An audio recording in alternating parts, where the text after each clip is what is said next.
Viviendo la incertidumbre, un libro que consta de 6 capítulos en 230 páginas, divididos en diversas etapas del cáncer, dirigido a pacientes, familiares y cuidadores como una forma de guía en este proceso a través de un lenguaje sencillo y sin tecnicismos médicos. Le damos la bienvenida al doctor y escritor Roberto García. Mil gracias Carlos. La verdad ha sido, es un placer para mí estar acá. Realmente Chiriquí es una provincia que tiene gran parte de mi corazón. De hecho, la familia de mi esposa es por acá, así que estamos siempre pendientes de acá. Agradecido con el Hombre de la Mancha, siempre nos ha apoyado con el tema de la distribución del libro y bueno, tenerlo a nivel de todo el país creo que es un gran apoyo también. Muchos pacientes te escriben o te preguntan, oye mira, yo estoy en Santiago, yo estoy en Chiriquí, ¿dónde consigo el libro? Entonces siempre tenemos ese apoyo ahí. La verdad ha sido bastante gratificante poder contar con el apoyo del Hombre de la Mancha. Claro, ya saben, el libro Venciendo la incertidumbre lo pueden conseguir obviamente en la librería El Hombre de la Mancha. Está disponible, lo pueden adquirir ya por si quieren llevarse su libro autografiado también por Roberto. Pero quiero iniciar un poquito para ir ampliando de qué va el libro. Que quisiera preguntarte de dónde surge el interés de escribir un libro como este, que más que sea una novela o que sea un cuento o una fantasía, al final este libro es una guía práctica. Entonces, ¿de dónde nace ese interés tuyo personal de escribir un libro como este? Bueno, varias cosas. Ese libro, yo tenía ya, digamos, algún tiempo pensando en, decía yo, organizar como mis ideas con respecto a ciertos temas que muchas veces nosotros los médicos en el consultorio no abordamos con el paciente. A mí me gusta mucho el tema tecnológico, las redes sociales y esto. De hecho en mi red social, @DotAnticáncer, usualmente tocamos temas educativos y recomendaciones desde el punto de vista de prevención para los pacientes.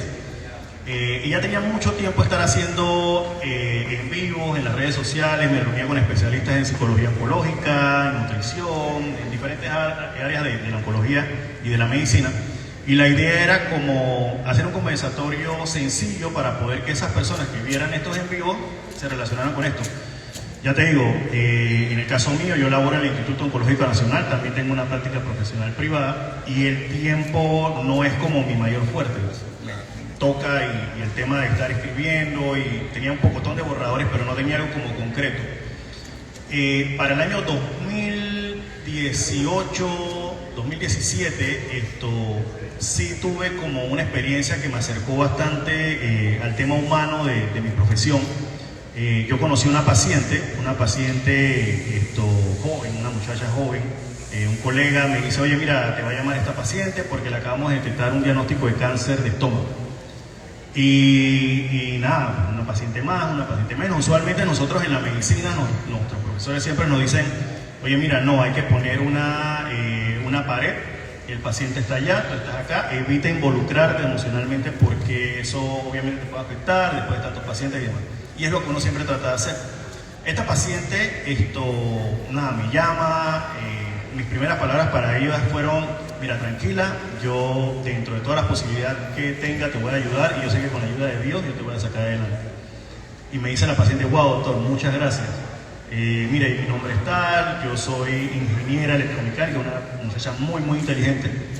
Me dice, ya yo busqué en Google lo que decían en la tomografía que me hicieron y yo sé que yo tengo ganglios y que eso me califica como una etapa 3, que yo estoy a punto de estar en una etapa metastásica. Y yo sé que mi pronóstico no es bueno, pero yo lo único que yo quiero es que usted me ayude a yo poder llevar a mi hija los primeros días a la escuela. Y yo dije, ok, dale, mira, vamos a ver en la consulta, tal y tal. Cuando nos vemos por primera vez, una paciente joven, ya te digo, ella tiene una historia un poquito compleja porque tenía temas con el esposo o con el padre de la niña, tuvieron una separación, después ella resulta que estaba embarazada, él volvió con ella, pero había unos temas ahí y al final se separaron y ella da a luz a su primer hijo. Al parecer, durante todo este tiempo ella estaba con una gastritis. Da a luz al primer hijo y los médicos lo que le decían, no, mira, es propio del embarazo, que esté con vómito, que esté con gastritis, eso es normal, eso es normal, eso es normal. Da a luz a la bebé y al mes siguiente continúa con este tema y ella decide entonces buscar apoyo con un especialista que es mi amigo, el gastroenterólogo, y él le hace una endoscopía y ve un tumor en el estómago de una mujer que tiene una niña de 2 meses de nacida. Fuerte. Entonces, tú sabes, esas son experiencias que te tocan como muy dentro de tu ser, el lado humano. Y yo decía como que, no, tranquilo Roberto, pero obviamente digo, por más técnico, por más académico, por más profesional que tú seas, sigue siendo un ser humano. Y yo la vi a ella y me decía, Chuzo, mi esposa, yo también tengo mis hijos. O sea, y me llevaba como esa claro, no se puede dejar de ser empático en ese caso, hermano, ¿no? Por más que quieras mantener una distancia. Eso fue un tema complejo. Y nada, pues yo dije, bueno, vamos para adelante, mira, vamos a hacer una cirugía. Hicimos una cirugía súper buena. Un colega, recuerdo que me ayudó de un poquito más de experiencia que yo. Le hicimos por vía laparoscópica, que son unos huequitos. La paciente a los 2 días ya estaba recuperada, estaba comiendo, belleza. Así. Ella estuvo libre de enfermedad entre el 2017 como hasta el 2020, el tema de la pandemia, todas estas cosas, y ella estaba, no, doctor, yo estoy tranquila, me llamaba. Yo estoy tranquila, de repente me escribía y que, doctor, mire, que vomité tal cosa, o que no me cayó bien esta comida, que no tómate esto, hazte esto, no sé qué, no sé. Y ella siempre me repetía, que Chuzo, doctor, usted debería hacer una guía, porque yo que lo tengo en contacto a usted, pero ¿qué pasa con toda esta gente que no tiene como una forma de, oye, me pasó esto, se me está cayendo el pelo, ¿qué hago? O este tratamiento me está haciendo esto, ¿para dónde voy? Y entre bromas y en serio siempre como que me recalcaba eso. Pues. Entonces, nada, esta paciente ya para el 2020-2021, un día empieza una batalla un poquito más compleja porque la enfermedad empieza a progresar.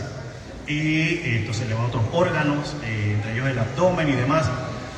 Siguió luchando porque su objetivo siempre fue, como te decía hace un rato, llevar a su hija a la escuela. Y nada, estuvo en tratamientos bastante fuertes. Y nada, esta paciente un día me escribe un correo, yo creo que fue ya el 2022 o 2021, no recuerdo bien. Me escribe un correo súper largo, con una foto, y empezó a leer el correo, y ya como que relata todo lo que había pasado ese día, las cosas que habían pasado con su pareja, cómo llegó donde este doctor, cómo ese doctor tomó la decisión de conversar conmigo para que... Y ella me describe las palabras exactas, que eso es algo que me llamó muchísimo la atención porque me describe las palabras exactas con las cuales yo le contesté el teléfono y lo que yo le dije. Yo le dije que dentro de la medida de lo posible y mientras Dios me lo permita, yo te voy a ayudar en todo lo que yo pueda. Y ella me dice, Chuzo, doctor, yo ni me acordaba, o sea, te lo juro, yo ni me acordaba, pero el punto aquí importante es hasta dónde a veces nosotros los médicos cuando hablamos con un paciente, la importancia de lo que nosotros le decimos, porque tú eres como su guía, pues, sobre todo estos temas de cáncer, que son temas más complejos, hasta dónde llega la importancia de lo que tú le dices a ese paciente, que ella se lo grabó por completo. Yo decía que, wow, esta paciente se acuerda exactamente lo que yo le dije. Y ya te digo, no es un speech que uno tiene preparado como para decirle a los pacientes, simplemente es algo que me salió y nada. Pues, entonces, nada, la paciente me manda este escrito todo bonito, todo largo. Y al final una foto de ella, donde está ella llevando a su hija de la manito al jardín de niños. Hermano, eso, yo quedé destruido totalmente. Dije que, wow, entonces ella me pone que ya yo sé cuál es mi pronóstico, ya yo sé qué es lo que va a pasar, pero al menos mi hija se llevó un recuerdo de quién la llevó su primer día a la escuela. Horrible. Wow. Entonces es muy difícil como dejar esa parte humana de la medicina. Ya después de esto siguió con su batalla. Lamentablemente llegó un momento en que ya los tratamientos, ya los procedimientos quirúrgicos estaban como fuera de esto y ella falleció en casa con su familia, su hija. No sin antes, obviamente ya la hija tenía como 4 años ya de todo lo que había pasado. Y ya comprendía quién era su mamá, quién estuvo con ella, mamita está enfermita, pero iba a ver el cielo, iba a estar conmigo y todo. Entonces fue un momento complejo. Entonces, ya cercano a la fecha de su expiración, ella me llama, me conversa. Doctor, yo estoy muy agradecida, mi familia está muy agradecida con usted. Yo sé que usted va a seguir haciendo esta labor con muchos pacientes y demás, y no se deje de caer. Y haga su libro, doctor, y haga su libro. Y ahí fue como el punto de empuje. Yo dije, esto tiene que ir porque tiene que ir. Y bueno, me dediqué. Tuve una casa editorial que me ayudó muchísimo, Lapan House. Y nada, pusimos en orden todos los borradores. Ya te digo, el libro es un libro que básicamente, como lo menciona ahí, es una guía para pacientes oncológicos y el familiar. Son 6 capítulos. Estos capítulos hablan de temas muy variados desde el punto de cuando empieza la enfermedad, en el momento que tenés el diagnóstico, el shock, el duelo. Sí, justo eso iba a preguntarte. Que justo ese primer capítulo habla del diagnóstico y el duelo oncológico, como lo defines tú acá, porque cuando a alguien le diagnostican una enfermedad como esta, no solamente es un impacto, un shock para el paciente como tal, sino también para todo su círculo, sus familiares, si tienen hijos, si su esposo, su mamá, o sea, toda la familia queda involucrada, ¿no? Entonces, que hables aquí un poquito de cómo asimilar eso, creo que es una ayuda buenísima para todos, ¿no? Hay un concepto importante en la oncología, y es que la palabra cáncer como tal tiene mucho tabú. A veces cuando el paciente llega al oncológico o a mi práctica profesional privada, el paciente, yo le pregunto, a ver, usted está acá, ¿quién lo mandó para acá? ¿Por qué lo mandaron para acá? ¿Sabe usted su diagnóstico? Y la mayoría de las veces el paciente te pregunta con temor o te dice con temor, sí, me dijeron que tenía algo malo. Ah, no, me dijeron que tenía una masa. Me dijeron, pero nunca te dice la palabra cáncer porque tiene, por un lado, la esperanza de que yo le diga, no, mira, esto revisamos acá a la mañana en el oncológico y esto salió negativo. Y además la palabra cáncer produce una equivalencia a la muerte. Cada vez que uno piensa en cáncer, lo primero que se te ocurre es, me va a morir. Y eso es algo totalmente normal. Obviamente se activan todas nuestras alarmas, nuestro sistema límbico se activa, el cortisol se eleva, nuestras defensas se bajan cuando hay cortisolismo crónico. Entonces, toda esta avalancha de emociones son cosas que el paciente se siente como que... Y recuerdo una persona que me decía, doctor, yo no tengo miedo, yo tengo incertidumbre, yo no sé qué va a pasar. ¿Hay un plan? ¿No hay un plan? Entonces, la idea de ese primer capítulo es básicamente recoge muchas herramientas psicológicas para poder enfrentar el tema del duelo por cáncer, que empieza con el momento del shock, cuando te dan la noticia, ya como que, ok, ¿qué pasó? Y por más que tengas al mejor médico del mundo que te está hablando los mejores tratamientos, tú aquí no recogiste nada. Y ahí es importante en ese momento, y eso siempre se lo recalco a mis pacientes, cuando usted venga acá para un diagnóstico, tiene que venir acompañado. ¿Por qué? Porque esa persona que te da ese apoyo es la persona que va a recoger esta información. Probablemente tú recojas un 10-5% de lo que te estoy diciendo porque tienes miedo. Nadie se quiere morir. Y mucho menos si tienes una vida por delante, si tienes familia que quiere disfrutar. Entonces, desde ese punto de vista, el tema del apoyo familiar dentro de ese capítulo se hace mucho hincapié en la parte del shock, en la parte de la negación. Hay veces el paciente dice, no, ese no es mi cédula, esto está mal, ese era otro paciente. La aceptación de la enfermedad, el miedo, la ira. Hay pacientes que dicen, no, porque es que ese doctor allá en el centro de salud, yo le dije que tenía eso hace tiempo y no me revisó. Y uno busca como a quién culpar, a veces al mismo paciente y a veces inclusive a Dios. Hay pacientes que dicen, no, porque es que Dios no existe, porque tal y tal. Entonces es un tema un poquito complejo. La idea es que ese capítulo lo que busca es que el paciente conozca cuáles son esas sensaciones que va a experimentar y que entienda que son totalmente normales. Ya al entenderlo, el paciente dice, bueno, sí, estoy triste, es por esto. Bueno, ¿qué herramientas yo utilizo para poder vencer esa etapa o pasar esa etapa? Porque todo esto va a ser un proceso, no nos lo podemos saltar. Me pasa muchas veces que de repente son pacientes que son estas mujeres muy empoderadas, como que yo soy para adelante, yo no tengo, a mí nada me mata, yo voy para adelante y lo que sea, lo que venga. Y no es que yo critique eso, para nada, al contrario, las respeto mucho por eso, pero muchas veces este paciente no se quiebra en el momento, pero eventualmente lo va a hacer.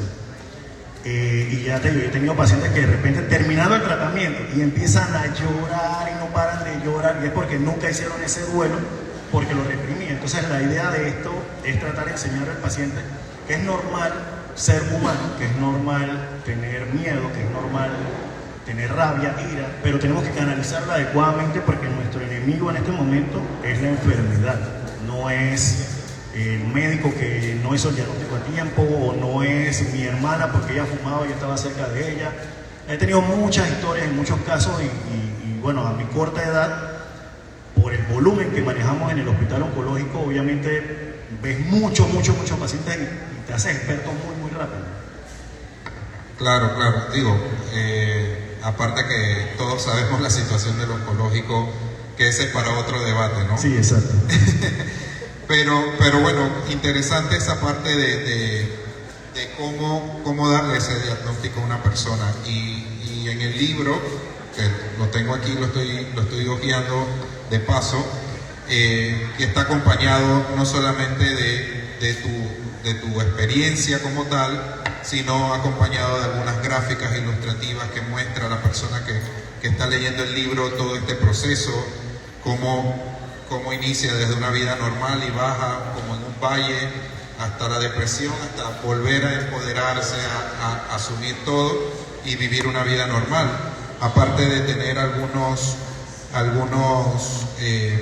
anotaciones de donde sacas algunas informaciones importantes, como para darle también ese respaldo científico a lo que tú estás diciendo. Lo menciono como para que los que nos están aquí oyendo sepan que el libro no habla cosas por hablar, ¿no? Tiene una base científica y aparte la experiencia del escritor, ¿no? Como tal. Sí, yo creo que una de las cosas importantes ahí es que precisamente lo que tú mencionas, no siempre nosotros, y esto es un mea culpa de lo que yo decía antes, pues antes siempre los profesionales de mayor edad te decían como que, no, porque mi experiencia, y yo que era un poquito más joven, yo decía, la experiencia no tiene mucha cabida dentro de la academia o de, digamos, los últimos estudios y demás, porque era como esa batalla. Ya estando en esta etapa no vieja, sino intermedia, digo yo, me doy cuenta que es una combinación de ambas, es una combinación de la experiencia del profesional, que eso es cómo saber manejar precisamente la evidencia científica. Entonces, en el libro básicamente buscamos artículos relacionados o evidencia científica relacionada a ciertas conductas o ciertas recomendaciones, y la idea es no ofrecerle al paciente, no, en las noches usted puede tener una micción entre 600 o 400 ml. El paciente dice, ok, ¿eso qué significa? Entonces la idea era masticar adecuadamente el material para que cuando el paciente lo leyera se sintiera cómodo con el lenguaje y que no fuera tanto tecnicismo dentro de esto, porque usualmente a quien desearía yo que llegara, esa persona que no tiene tanto acceso a estar al lado del oncológico si le pasa algo. Oye, búscate en el capítulo que decía de la dieta, que yo tengo que comer cuando estoy en la quimioterapia roja para que no me dé tal cosa. Esa es la idea del libro, que sea un libro suave o fácil de leer y que el paciente no sienta que se está viendo como una revista científica, pero que está basado obviamente en evidencia científica. Claro, por mencionarles para que tenga un contexto por ahí de qué habla algunos capítulos. Bueno, hablamos del primer capítulo que habla del diagnóstico y lo principal, lo del duelo oncológico, pero en el capítulo 2, entrando en el campo de batalla. Y habla un poquito de los aliados de la batalla, que en este caso me imagino que deben ser los familiares. Exactamente. Toda la parte del equipo médico, que entra, como quien dice, a luchar contra el diagnóstico, ¿no? Sí, desde el punto de vista funcional, y esto pasa mucho, de repente tú ves a un paciente que te llega a la consulta y llega con ya sea la pareja, o el papá, o la mamá, o un hermano. Ya la consulta se sienta, bueno, tengo este diagnóstico, tal, ¿qué vamos a hacer y tal? Y yo siempre le recomiendo a esa persona que a la hora que vayan a las consultas, que no vayan solamente con una persona, sino que vayan con todas las que puedan. Eso a mí no me molesta, el paciente llega, no, viene toda mi familia, entren, que la idea es que todos sepan qué es lo que está pasando y cómo te pueden ayudar. Muchas veces el paciente oncológico, por ser una enfermedad tan compleja, desde el punto de vista de sentimientos y la parte psicológica, inclusive la parte espiritual, cómo la afecta, la gente tiende a aislarse. Dice, no le digas a fulanita porque es que después ella va a estar hablando por ahí que a mí me dio esto o me va a tener lástima, yo no quiero que nadie me tenga lástima a mí. Entonces, aquí es al revés. La enfermedad oncológica, muy por el contrario, tú tienes que difundir la información entre las personas que están a tu alrededor. ¿Por qué? Porque el paciente oncológico es un paciente que solito genera ansiedad, genera temor. Él normalmente genera mucha estrés. Y ese estrés, el efecto biológico del estrés es que el cortisol sérico siempre se le va a elevar. Ya evidencia científica señala que los pacientes que están en estrés crónico, que tienen cortisol elevado crónicamente, presentan alteraciones cardiovasculares, retención de líquidos, problemas renales, problemas cardíacos, e inclusive las defensas del individuo, el sistema inmunológico, que es su primera línea de defensa contra el cáncer, se afecta también. Entonces, que desde un punto de vista biológico, el tema del apoyo familiar nos ayuda mucho a que ese paciente baje ese nivel de estrés, que empiece a hablar con su familiar. Oye, mira, el doctor me dijo que, bueno, tengo esta enfermedad, pero me dijo también que con la ayuda de Dios yo me voy a curar y que voy a salir adelante, pero tengo que hacer las cosas. Y ahí lo va hablando, hablando. Esa autosugestión permite que ese paciente venza esa ansiedad que crea el temor a la muerte. Porque nosotros tenemos un mecanismo de defensa, entre ellas el instinto de supervivencia, que ahorita mismo en ese paciente está activado. Él dice, me voy a morir, tengo cáncer, me voy a morir. La idea es evitar o tratar de que ese paciente logre superar esa idea de que va a fallecer por esta enfermedad. Eso es lo que buscamos. Claro. Digo, también parte del libro habla sobre los estudios de los tratamientos, que básicamente también dice algo aquí como que no todo es pastillas, hay que cuidar su alimentación durante todo el momento. Exacto. También habla un poquito de reuniendo las piezas y volviendo al principio. Háblanos un poquito de ese capítulo. Mira, cuando un paciente recibe esta noticia, independientemente de su edad o el nivel sociocultural donde esté, es como si en tu vida cayera una bomba. Todo se destruye. Entonces, el libro involucra aspectos que a veces son tan, digamos, como personales, como por ejemplo la vida sexual. Cuando una mujer le da una noticia de un cáncer de mama, su vida sexual con su esposo, o sea, se acaba. Ella dice, no me toques ahí porque esto, si pasa esto después y me cae mal por el tratamiento. Entonces, parecen cosas que son como, digamos, como no tan importantes. Y de hecho, ya te digo, el paciente le da miedo, o mejor dicho, le da pena preguntarle al médico sobre su vida sexual. Y uno acá dice, no, ya debe seguir su vida normal, pero no, el paciente le da miedo a estas cosas. Entonces la idea es hablar un poquito de estos tabúes, hablar un poquito del tema, por ejemplo, de laboral, cómo yo hago, qué pasó. Ahí en el libro lo mencionamos, en Panamá hay una ley que es la ley 59 del año 2006, que después se modificó en el 2014 y finalmente Martinelli en el 2017 la reglamentó, en donde el paciente con una enfermedad como cáncer o enfermedades renales o enfermedad cardiológica crónica, usualmente es un paciente que la ley lo protege para que no sea despedido de su trabajo y le da un número de 136 horas adicionales a los 15 días normales que ese paciente debería o que esa persona debería tener. Entonces, ¿por qué? Porque es un paciente que está en una enfermedad crónica degenerativa que debe ser protegido por la ley. Entonces la gente muchas veces no sabe eso y ya te digo, nosotros en el oncológico firmamos cualquier cantidad de constancia de que el paciente está recibiendo atención oncológica y eso se lo explico al paciente. Usted debe dirigirse a la oficina, solicitar su constancia que tú un paciente con esta enfermedad, porque eso a nivel de recursos humanos te da un derecho adicional que no tienen otras personas. Entonces, en la vida familiar, ese paciente se pierde dentro de la vida familiar. Entonces hay muchos aspectos que hacen que la vida de ese paciente básicamente colapse y la idea es que él vaya entendiendo cómo cada pieza puede irla rearmando, obviamente a lo largo de esta enfermedad, para que no se pierda entonces en la enfermedad. Ya lo saben, ¿no? Hay que informarse para que no pasen esas cosas, ¿no? En la parte laboral principalmente. Porque sé historias por ahí que pasan en la parte laboral que no hay una conciencia, digamos, de parte del patrón. Exactamente. En estos tipos de casos. Y si hay una ley que los ampara, pues es importante conocerla.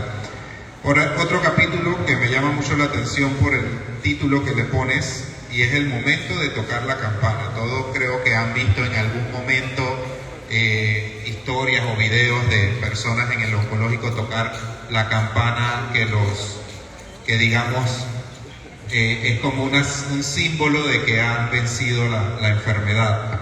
Entonces, tú a este capítulo le pones el momento de tocar la campana. Sí, ese capítulo se refiere, es un capítulo muy bonito, es algo muy simbólico dentro del paso del paciente por este camino que es la enfermedad conocida como cáncer. Y si bien es cierto, representa un símbolo de nosotros venciendo la enfermedad, pero también representa una nueva oportunidad. Mira, nosotros los médicos, nuevamente hago mea culpa, usualmente nos pasa que de repente el paciente llega a una consulta y el paciente te dice, bueno doctor, ya yo terminé los tratamientos, ya me operaron, ya me dieron mi radioterapia, ya estoy curada, ¿ahora qué hago? Ah, no, mira, tú vas a venir en 6 meses con este estudio y te veo en 6 meses. Chao, felicidades. Esa es una consulta usual. Pero de repente esa paciente tiene otros factores de riesgo, como por ejemplo es un poquito obesa, de repente su dieta no es la mejor dieta, de repente esa paciente no hace actividad física. ¿Cuál es el rol de un profesional de la salud, especialista en el área del cáncer, que no le diga o que no haga el énfasis que tiene o la importancia que tiene que un paciente haga un cambio en su estilo de vida? Y a eso se dirige ese capítulo. Si bien es cierto, es un sonido de triunfo tocar la campana, pero también es una oportunidad a empezar de cero nuevamente. Toca hacerlo. Lamentablemente, como te comentaba al principio, en el oncológico el volumen que nosotros manejamos es una cosa abismal. Y sentarse con cada paciente a hacer la gente le dice coco wash, pero no es coco wash, es como hacerle esa concienciación de que la actividad física es importante. Obviamente, también tiene que ser según la edad del individuo, no vas a poner que, no señora, va a empezar a hacer crossfit, mentira, o sea, no va a poder. Pero que de repente esa señora, la OMS dice, 10 a 15 minutos diarios, pacientes mayores de 65, una caminata, ya, listo. Y eso es algo que podemos hacer en las tardes o en la mañana, y es algo que estimula muchos mecanismos biológicos que precisamente van en contra de que esta enfermedad vuelva a aparecer. La alimentación del individuo. Nosotros en Panamá tenemos una dieta no tan sana en general. Los fritos, el exceso de ciertos carbohidratos, obviamente... Claro, como nos gustan la tortilla frita y las fritangas, ¿no? Sí, entonces... Pero hay que hacerlo, pues hay que hacerlo. Ahora, la vida sigue siendo un balance. Si a ese señor de, qué sé yo, cáncer de próstata, superó el cáncer de próstata, está cumpliendo 60 años y de repente me dice, doctor, mire, hoy es mi fiesta de cumpleaños, ¿usted cree que me puedo tomar una cervecita? Dele, señor, eso también forma parte de vivir. Es cierto que usted no va a estar todos los días por ahí tomando cerveza, pero si lo haces una vez al año, tampoco es que es lo que te va a hacer daño. Entonces, al final forma un balance y lo que busca el libro es como tratar de darle ese énfasis que tiene la importancia de hacer un cambio en su estilo de vida y también cómo hacerlo, porque no puede ser igual para todas las personas. Claro, por supuesto. Y por último, y no menos importante, en este libro también hay un capítulo dedicado al cuidador, los tipos de cuidadores que puede tener una persona con cáncer, que necesita un cuidador para no caer en la batalla. Sí, el tema con el cuidador es complejo definitivamente. El cáncer es una enfermedad que afecta biológicamente, psicológicamente y espiritualmente. Esa familia que está alrededor no es solamente el paciente que se enferma, es toda la familia está enferma de cáncer. Y al final, por el tema solo de compartir material genético parecido, similar con su familiar, está en riesgo o sigue en riesgo. Entonces, pasa a veces que el paciente que ha experimentado, sobre todo los que han sido más traumáticos, ese paciente que de repente, mi papá tuvo cáncer de páncreas, o mi mamá tuvo cáncer de páncreas y en 6 meses se la llevó. Ese paciente, la mayor parte de su vida va a estar con miedo o temor a que ella pueda tener ese mismo desenlace. Entonces tú vas a ver ese paciente que va a ir mucho a los servicios de salud, que va a estar muy... Entonces, ¿cómo lidiar con ese temor? Otras cosas también importantes dentro de esto es que el paciente con cáncer, por generar ansiedad a sus congéneres, a las personas que están alrededor, a las personas que los aman, también le generan ansiedad. Entonces, ya te digo, lo que busca ese libro es enseñarle a la persona o al cuidador que él también tiene que tener un espacio libre. De hecho, yo lo mencioné al principio. Y mientras más personas estén en el equipo, mejor. ¿Para qué? Para que las cargas se alivien entre cada una de estas personas. No puede ser solo un hijo o solo una hija o la pareja a la que digamos que se le dé todo ese peso, porque esa persona se puede enfermar. De hecho, una de las recomendaciones es que la persona que sea la cuidadora, que sea la cuidadora principal, porque va a haber cuidadores principales y secundarios, que de vez en tiempo se aleja un poco de la situación para que tome su aire, váyase al mall, tome un fin de semana y vaya para la playa, déjeselo a la otra hermana, porque es bien complejo ser siempre la persona que está ahí. Eso también enferma al cuidador. Entonces, la búsqueda de ese capítulo es hablar de esa persona que tiene ese riesgo inherente a su material genético porque lo comparte con su familiar y cómo lidiar con esto y también qué pasa después que ese familiar, si lamentablemente parte, qué pasa con mi vida. Yo tengo que volver a restablecer mi vida. Esa cama que estaba en este cuarto donde estaba él, mira, mirando la cama y llorando, acordándome de todas esas cosas son parte del proceso de sanación y también se mencionan acá en el libro. Porque es que, ya te digo, el cáncer es una enfermedad que es como el cuarto oscuro que tenemos en la casa que está lleno de checha, que sabemos que tenemos que limpiarlo eventualmente, que tenemos que sacar un poco de checha, pero no estamos dándole larga porque no queremos meternos en eso. Bueno, esa es esta historia. Bueno, muy interesante, es un libro muy completo, como lo hemos venido conversando en estos minutos.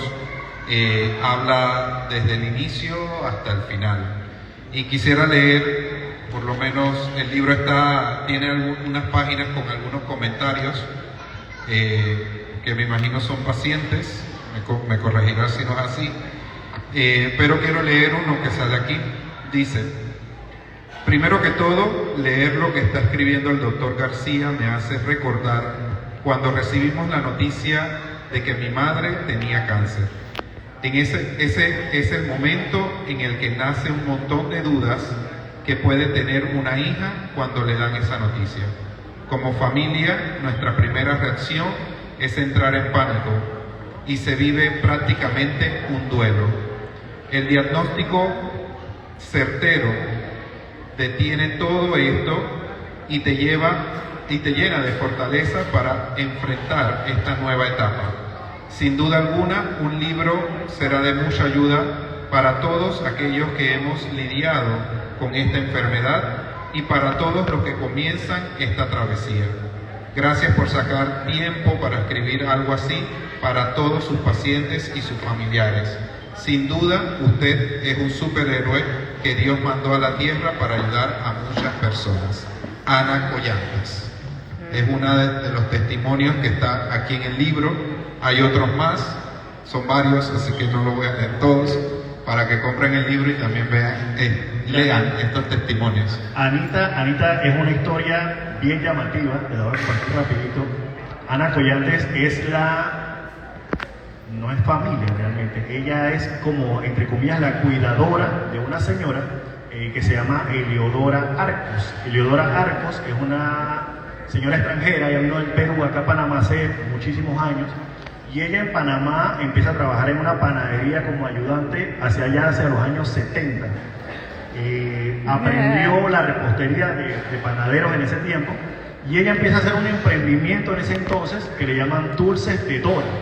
Esos son unos dulces fríos que hacen en Panamá que mucha gente los conoce porque son riquísimos los dulces.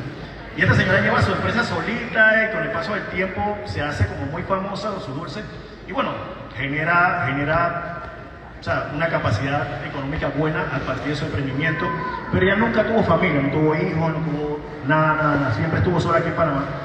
Ana, eran vecinos, y ya de la edad de ella, ellos empezaron a cuidarlas y esto, no sé qué. Bueno, Eleodora tiene un diagnóstico de cáncer de mama, y yo le hago el diagnóstico en mi consulta, y ella dice: doctor, yo viví lo que tenía que vivir, tengo 80 años, y ya yo no quiero ni un tratamiento, ya yo me tengo que morir. Y yo quedo como que, no puede ser. No, espérese. No, mire, doctor, ya yo decidí, yo no quiero ni una cirugía, no quiero ni un tratamiento, no quiero nada. No, mire que ya los tratamientos son como... No, yo me voy a morir. Eleodora siempre ha sido una persona muy católica, muy religiosa. Y se me ocurrió una idea. Entonces yo me senté con ella y le decía: mire, usted sabe que la Biblia dice que las personas que se suicidan no van al reino de los cielos. ¿Usted sabe eso? Y ella me dice, sí, doctor. ¿Por qué? Y le dije, usted sabe que Dios a nosotros nos pone aquí, probablemente a mí enfrente suyo, porque yo soy una herramienta del lugar de donde yo vengo, que aparte, orgullosamente, un lugarcito que se llama Río de Jesús, muy metido por allá por la montaña. Del lugar donde yo vengo, me costó bastante llegar aquí. Yo estoy seguro que fue porque Dios me ayudó en cada uno de mis pasos para que yo estuviera aquí enfrente suyo. Ya es que, ok, y que si Dios me dio la capacidad de ser su herramienta para ayudarle a usted a curar esa enfermedad y usted no la acepta, es como si usted se estuviera suicidando. Y me dice, ok, me voy a operar pues. Eso fue hace 4 años, por ahí llega siempre la señora, todos los 12 de mayo, que es el día de mi cumpleaños, llega mi dulce de chocolate frío a mi casa. Y ese es mi día de pecar con dulce porque es excelentísimo. Y súper bonita experiencia, pues al final la señora está muy agradecida, ni siquiera no un tratamiento de quimioterapia, nada de esto, solamente con pastillas, porque ella era un tumor que se llama receptores hormonales positivos. Y ahí está, contenta con sus seres queridos y sigue haciendo su dulce súper bueno. Entonces al final es un tema como de ser un poquito más humano, dejar de ser tan técnico, tratar de acercarse un poquito al paciente. Es difícil porque psicológicamente es un amigo un paciente que se convierte en tu amigo, pero toca eso, y también uno como especialista, si sigues este camino tienes que tener un grado de curación y de sanación para ti mismo y, tú sabes, liberarte y tratar de psicológicamente estar disponible para esa persona que necesita tu apoyo. Excelente, excelente. Bueno, ya saben, Venciendo la incertidumbre de Roberto García, un libro que todos tendríamos que tener independientemente que tengamos a algún familiar o no con esta enfermedad. Creo que es un libro que inspira, un libro que ayuda, porque seguramente vas a encontrar tips ahí de buena salud, que no hay que esperar a que nos diagnostiquen una enfermedad como esta para alimentarnos bien, para hacer ejercicio, para cuidar nuestra salud personal. Así que gracias Roberto por estar con nosotros acá. De parte del Hombre de la Mancha, pues agradecido que hayan hecho el esfuerzo de venir hasta acá, acompañarnos en este primer festival literario. Y ya saben, el libro está de venta en El Hombre de la Mancha, lo pueden adquirir. Y él va a estar por aquí, así que si quieren comprarlo y que él se lo firme o lo quieren hacer alguna consulta, pues aprovechando el momento. Hay una pregunta acá de el colega. Muy bueno el libro, lo voy a tener en mente para adquirir. Mi pregunta es, ahí explicas todo el cambio que tiene la persona cuando recibe la noticia. Y así mismo se va reflejando, digamos, en lo que le resta, o los días que siguen en su tratamiento y todo esto. Mi pregunta es, ¿qué tanto es el balance de la vida cotidiana que él debe tener con digamos, con esta nueva condición? En el sentido como que es recomendable que se guarde, que se esté tranquilo, que pueda pedir todos los días de vacaciones que pueda, o es saludable, no sé cuál sería el término médico, que siga su vida tal cual, salvo, bueno, las recomendaciones de dieta, etcétera, etcétera. O sea, ¿cuál sería como el mix? Mira, muy buena pregunta. Habla mucho de la parte en el momento en el que el paciente está en ese estado de shock y cómo empieza ese proceso en cada una de las etapas del duelo, que es la noticia del cáncer. Entonces, hay pacientes, y va a depender mucho también del paciente, pero hay pacientes que son muy funcionales, que ellos te dicen, no doctor, yo voy a seguir trabajando. Ok, pero entiende que hay un duelo que hay que ir haciendo poco a poco y tienes que ir entendiendo que va a llegar un momento que de repente vas a estar en la oficina y vas a empezar a llorar. Alzas el teléfono, doctor, necesito una incapacidad, ahí va, vete para la casa, tranquilo, porque forma parte de esto, no es como un día a día. Hay pacientes que no, que de repente es una señora jubilada. Señora, mire, y siempre trato de hacer esto porque mi función dentro del tratamiento de este paciente es darle seguridad que la persona que está enfrente sabe qué es lo que va a pasar y cómo lo vamos a ayudar en lo que yo pueda, pero ayudarlo. No señora, mire, déjeme esta enfermedad a mí, deje que yo sea el que me enferme con esta enfermedad. Entonces váyase para el mall, distráigase, saque eso de su cabeza, porque es que lo que uno no quiere es que este paciente, y la portada del libro habla mucho de eso. La portada del libro es Hay un camino, es un camino lleno de piedritas y tú vas descalzo, pero hay un camino. ¿Qué necesitamos para eso? Bueno, el apoyo de las personas que nos ayuden a aliviar esa carga y además de eso, obviamente el profesional o equipo profesional que te guíen por ese camino. Entonces, yo creo que es algo como de día a día en el tema de que hay pacientes, yo sí en lo personal no le recomiendo a los pacientes aislarse, no le recomiendo a los pacientes ya te digo, como mientras más tú piensas en eso, más daño te hace. Como, yo no sé si en algún momento leíste The Secret, que uno dice que mientras más atraes eso, el paciente está en la casa solo y empieza, me va a morir, viene esta enfermedad, esto me va a seguir creciendo, lo tengo ahí, tal, y lo empiezas a atraer, y para la idea de esto es como darle la seguridad al paciente que primero los tratamientos se van a dar y él va a recibir un tratamiento que le va a ayudar. Y segundo, que despeje su mente de esto. Déjamelo a mí, yo me preocupo de eso. No, doctor, ¿cuándo vas a hacer? Tranquilo, yo me voy a encargar que sea rápido, no se preocupe. Entonces la idea es que el paciente libere esa ansiedad y que con los familiares también, oye, mira, este fin de semana le toca a ti, llévatelo para la playa, llévatelo al mall, sácalo a pasear, oye, de otro fin de semana, bueno, vamos a hacer una comida, celebren la vida. Libérense de esta enfermedad porque es que lo peor del cáncer es que es un cáncer pero para la mente también del paciente. Entonces ese es el tema relacionado a esto.